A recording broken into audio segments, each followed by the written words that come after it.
What if one of Alabama's dams suddenly failed? The flooding could destroy homes and even cost lives.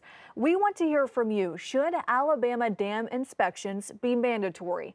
You can scan the QR code right here on your screen or head to abc3340.com to vote right now.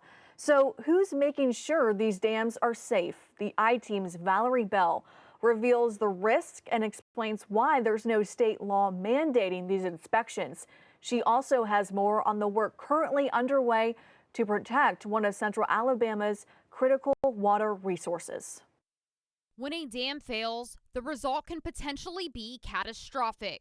Just a wall of water destroying everything in its path. I'm certainly concerned about, the possibility of dam failures. We've seen them in other states. We've seen them nearly happen with some highly regulated dams in North Carolina during Hurricane Helene. Across the U.S., there are more than 92,000 dams. Nearly 17,000 of them are considered high hazard, meaning if it fails, lives could be at risk. It's really become really important to me since the flooding in Texas and New Mexico, talking about the wall of water and the limited time. If we had a dam failure in Alabama, it would be just like that, but with no warning whatsoever. Here in Shelby County, the Lake Purdy Dam and Reservoir can hold more than 5 billion gallons of water. We couldn't provide water to a large portion of the system without Lake Purdy Dam. We think that the river provides enough water 6-7 months out of the year, but the other 4 or 5 months or 6 months, we couldn't make it without Lake Purdy Dam. It's the main source for the Shades Mountain Filter Plant, the largest water treatment facility in Alabama, supplying Hoover, Vestavia Hills, Mountain Brook, Homewood, and much of the Birmingham metro with the water you use every day.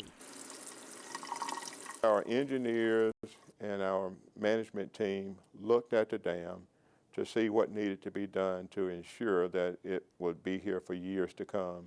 And the strengthening of the dam is a big part of that.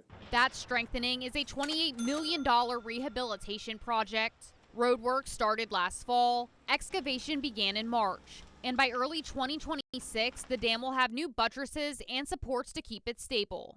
All part of Phase 1.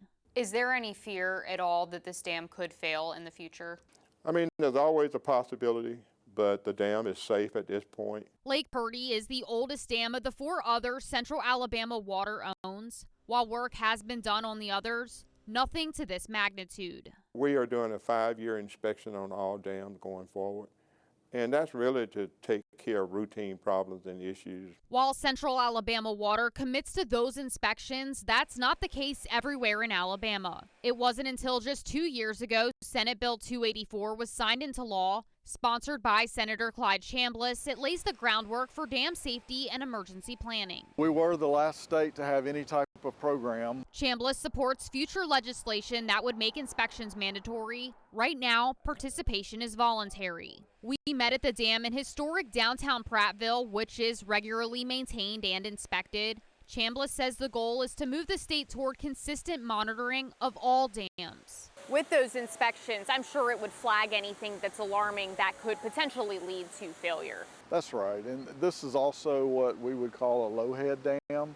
The vertical height of water that it backs up is smaller, in the 20-25 foot range. When you get really high and a large volume behind that, those are the things that start creating dangers, coupled with houses downstream. But environmental advocates warn many of Alabama's dams are more than 100 years old. Some abandoned, some with no clear owner. Charles Miller, the policy director for the Alabama Rivers Alliance, says those are the ones no one's inspecting. When nobody has the responsibility to look at these things, and when nobody's, kind of under the thumb or under the magnifying glass, it can lead to kind of gaps in our knowledge, and it can lead to things that could cause really troubling consequences if we don't take action.